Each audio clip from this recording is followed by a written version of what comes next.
TV here, more Ange ball for you guys as Spurs have beaten Bournemouth 2-0 at the Vitality Stadium thanks to goals from James Maddison and Dejan Kulusevski. After a really bright first half where Spurs created loads of really good chances and probably unlucky not to be 2-0 up. Bit of a hairy opening to the second half and Bournemouth did start to dominate, but some really good subs from Ange Postecoglou on the hour mark. Spurs retook control and Kulusevski pretty much put the game to bed with the 2-0 victory, and then Spurs went on to probably take control of the game and see it out. But a really good, comfortable, professional away performance for Spurs, more good football and more evidence of Ange ball really taking effect of Tottenham. Yeah, and it's so early as well. Like how like we're seeing the fruits of this work so early when he's not had enough, like more than like 5-6 weeks really, or 4 weeks with some players. How we're actually seeing it working. If you think about the amount of times we probably got more like moments in that than maybe like half of it of last season, you know, like a whole half of a season. That literally. You know? So like that's the thing. It's like it would have been great to see another goal, but to have Kulu get on and like get a goal in the right area, to have Son look so good. The thing that really was like the down point was like seeing Richie fall over the ball and make mistakes. But not just the mistakes, it was his reaction to kind of head down, kicking at a player. It's like, how old are you? You're a pro player. And then to see how much better everything went when he went off the pitch. I feel bad for Richie because I felt in the first half I was actually liking his performance a bit.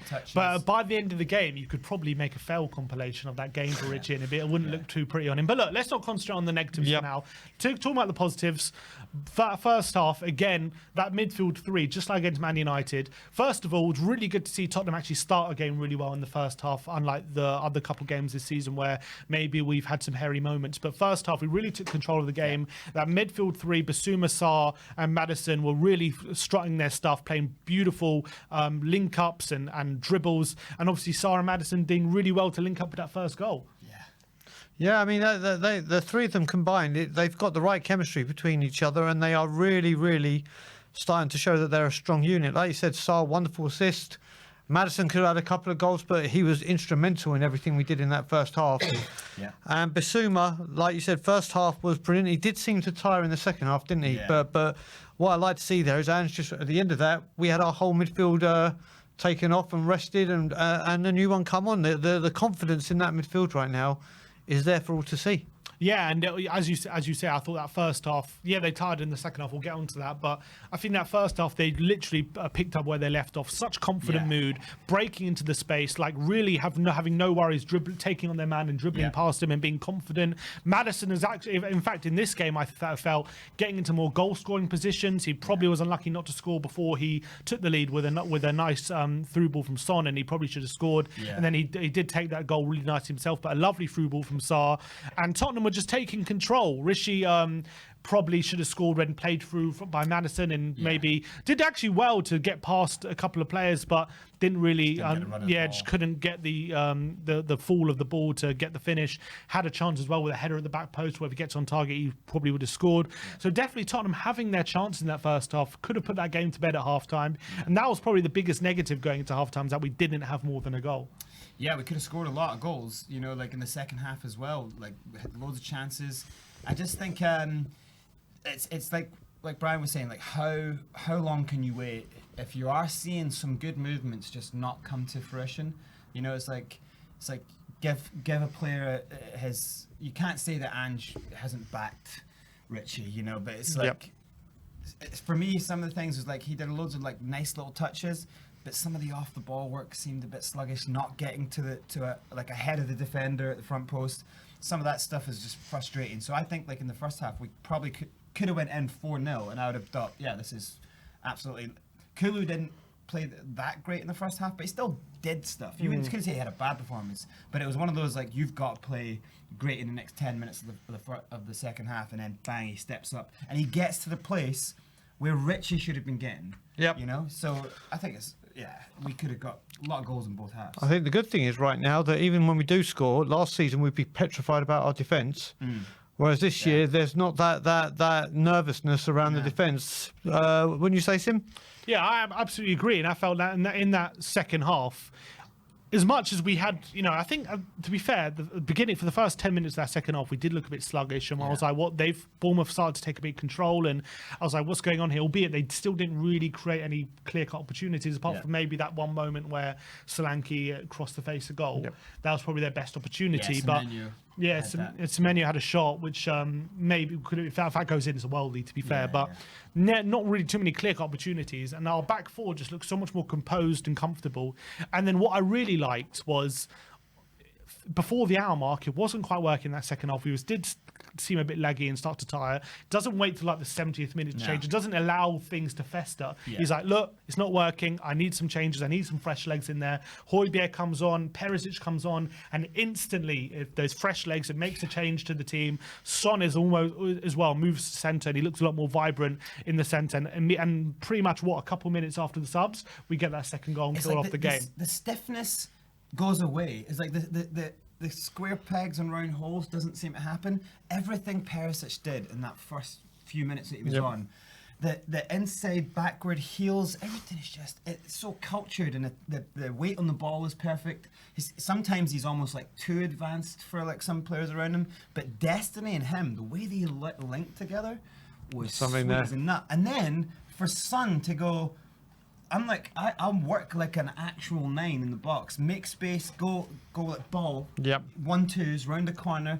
You're not gonna get that from Richie. Even at his best, on form, you're probably not getting him be a 1-2 round the corner. And that's the thing. I see Richie do a lot of flicks, but so often they're just not accurate. They play too far in front or too short. They get intercepted, and then Son literally is within a minute of moving central, one flick, like on point, straight into Udogi's path, and a brilliant cutback for Kulusevski, and it was so lovely to see two really well worked goals, and both goals we scored, because the goals we have been scoring so far, like I'm not saying that they haven't been that, but like it was the first time we've had two attacking players get on the score sheet, and you're just starting to see those patterns of play and those interchanges just converting into real good quality opening exchanges. Like, yes, the two goals against Man United were good, but there are elements of luck. I lucky than Kulusevski's cross just deflected luckily into Sar's path. Davis' shot was an own goal, really, and it was lovely to see just two really well worked goals coming off to perfection. And it's really signs of just how our attacking players completely revamped under Postecoglou. It's like you're getting goals, but it's not finished. It's not a finished article yet, and yet you're getting goals. A game like this, if we continue playing and the link work actually works, and say you have Son playing as a full-out 9, or you have Gift Orban, or someone who's a goal-getting goal scorer, these games like this would be 4-5-0. Yeah, I think you also add to this that in previous games and previous seasons, every manager knew what to do against us. They're playing this formation, they're going to do this, stop this guy getting the ball, and you're phase Tottenham out. I don't think a manager right now has a clue. When they go, right, we've got Tottenham this week, their passage of play is, let me get back to you on that, because it's all over the shop. It is coming from the channels, it's coming from the centre. It's just wonderful to see again. Because the best thing about it is you have teamwork, so that's the hardest thing to defend against, is when players are just going to pass you off the park. So you have that, so then players are scared to commit. But then when they do commit, you have individual talent where they turn and roll you. You got your centre back turning and rolling you. Like, everyone at one point did an incredible turn and roll. So that makes it. How do you manage against that? If we look at the overall stats of the game, XG 0.63 for Bournemouth and 1.87 for Spurs. So clearly much better domination. 57% possession overall, 43 for Bournemouth. 17 shots for Spurs, 11 for Bournemouth, 6 on target, 3 for Bournemouth. Corners, only 2 corners in the game for Spurs and 6 for Bournemouth, but big chances we had 3. Bournemouth didn't have a single big chance throughout the whole game. Passes 530 for Spurs, 383 and 89% pass accuracy, which is really, really strong as well. 22 tackles during the game, only 17 for Bournemouth, but I think we can thoroughly deserve the win. I don't think anyone can take that away from us. I think the dribbling stat. I saw that in the first half. I don't know where that is in the second half. But we were here it is, dribbles. We completed 15 of our 21 attempted dribbles, which just goes to show how confident these players are. Whereas Bournemouth only had 30 attempts and completed 15, so we're much better on the ball with our quality there. Yeah. But some really standout performances. I thought Heung-min Son actually had a really strong game. Again, without actually getting him too involved with like attempts on goal and goal scoring. Again, maybe being the captain, just taking on that responsibility, especially when he moves centrally, of holding the ball up and being involved in build-up play and bringing other players into play. And I thought actually when he moved centrally, he was actually really effective. I thought he looked like a number 9, like a great number 9. You know, I think I don't understand why Vicario's going long term, because that's definitely not his game. But I think I almost felt like the entire team felt better when he was there. You know? Yeah, and yeah, go on. I was just to add to that. I mean, yes, Son improved, but I think there's no coincidence it happened once Perisic got on the pitch. Yeah. Perisic is making a huge difference when he's just playing up top, and I think his performances is the thing that's going to force Ange's hand to drop Richarlison, because he's going to have to get him in because he is making an impact.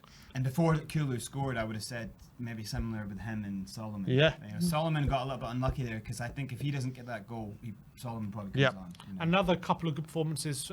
Again, first of all, Vicario, another confident performance. Yeah. Had whatever he had to deal with was good. Yeah, and Pedro Porro, yet again, fantastic. another fantastic performance. I didn't think he put a foot wrong today, pretty much. Yeah, he was totally solid. Maybe we're kind of like conflating, like, you know, his chances of a man of the match, because we're kind of thinking people are saying he can't play the role. But he not only did it competently, he actually did really good things. He made blocks, he turns around, he's roaring like a lion, you know, like he you would have thought like a player like that, he's not going to be happy unless he's up the pitch creating things. Yeah. No, he looked like he was taking pride in every little block. Well, all his stats, like back up defensively, how well he did. 4 over 6 ground duels, 1 dribbled past zero times this game, 3 tackles during the game as well, 3 clearances. So I thought he had a fantastic performance. Flawless. And he was also playing some lovely little dink passes into the centre of the pitch, into space as well. Obviously, Desi Udogie, another, let's hope his injury isn't too bad. He went off at the end of the game, but brilliant, again, performance from Udogie. Lovely assist as well. And he's just such a physical specimen, so hard to bully off the ball. And what I love about him is when he gets in those positions, he just seems to have that quality to pick people out, and he did that with Kulusevski's goal. Isn't it crazy? Like, you know, for the last few seasons, we have been crying out for 2 strong centre backs, and then like players at that quality. Now we've got like Destiny and Porro, and it's just like, oh my god, it's so good to see when like one has a really stable, strong role, and the other just is such a good dribbler. You know, like they both got huge quality. I'm like super happy that they're actually embedded in, and even though it's still early days, that we're seeing the fruits of like banking and betting on these players. You know? I can't remember being confident in the defensive foursome since we had the original of Jan, Toby, Walker and Rose. For once, we're going to games and we're confident in the defence, which is another incredible thing to see in such a short amount of time. Yeah, 100%. And also just touch on James Maddison as well. Obviously, he was given man of the match by TNT. But first goal for Spurs, he's just fit in so seamlessly into this team, hasn't he? He's playing like he's been here for so long. He's really filling that creative void that like Harry Kane has left. And you've seen the chances he creates for this team. And not only that, but you know, he gets the ball, he weaves in between players. He's like a really good dribbler. He's actually a much better dribbler than I anticipated, to be honest. And he's been fantastic. But he actually has that ability. When he dribbles and finds that space, even if you just give him half a yard, he can pick out a player and he can play it inch perfect. I never thought his turn of pace was that fast, and it is. Like his shoulder dropping one way, one other way. You know, he'll twist you all day long, which is great. But it's like, for me, the most impressive thing is, at one point he made a run from Kulu, where you know he wanted the ball there on the ground, and Kulu messed up. He ran over and like tapped Kulu on the head and said, you know, don't worry about it, lift up. At halftime he gave him a touch. He was like, lift up, lift up. You know, that for me is captain behaviour. You know, I feel like he's kind of the captain, really. You know, like when you see the way he plays, it feels like the band should be on his arm. Like even when it's not, he kind of gets everyone going before every single kick-off. He goes up and touches every player and says, let's play. So I think players will play for him when he's on, you know. Yeah, absolutely. I guess we should probably bring up the negative, and that was Richarlison at the end of the day. I don't want to hammer him too much, but at the end of the day, first half, I'm not saying he had a great game, because I didn't, but I thought he was involved. He was getting the chances, and he was looking like he might score today. Basically, he missed the two big chances he did get, but I thought in general he was looking like a bit more involved. But second half, I don't know what it was. His head dropped. He was slipping on the ball. He had that moment on the counter attack where he had 4 options, and he just picked the one option where the only player who was marked, and that was actually, I reckon that was probably the moment Ange decided to sub him, because that was a very frustrating moment. What I didn't like about Richarlison on those 2 moments is the first one, he slipped on the ball, and instead of just getting up and be like, I'm gonna kind of win the ball back, he just lays on the foul and sticks a leg out and puts a foul, and then that moment where he had the counter attack. And he gave the ball away. He did, instead of like again trying to make up for your mistake, he just shrugs his shoulders. He's like he puts his head down. He's like really like losing that confidence, and then he was hooked immediately. And not only was he hooked immediately, we looked a lot better going forward when he was hooked. And which compounds it. It compounds it for him. So I am worried about him, because it does. Look, this goal scoring record, I think it's clearly affecting him. I think it's clearly affecting his confidence. Part of me wants to be like, we just got to keep putting your arm around the shoulder and just keep giving him confidence. That's the only way it's going to turn around when it's affecting him this much. But on the other hand, I'm like, there has to be a point where if you're playing this badly, and we look how much better we look going forward when you're off, like, you've got to come out the team. Well, Simeon, when you look at that, what you've got to say as well is, thankfully we can still talk about this whilst the window is open. Yeah. Once the window shuts, it doesn't matter how many it means if you're not scoring, you're staying on the pitch. But we need to address this. Like you said, the childish moments where he lashed out. The yellow card was just unnecessary and just stupidity. I think that was the moment. It wasn't even the mistakes. It's more his reaction. Exactly. And like you said, just losing the ball when there's 4 passes over there, and he just tries to play the difficult pass.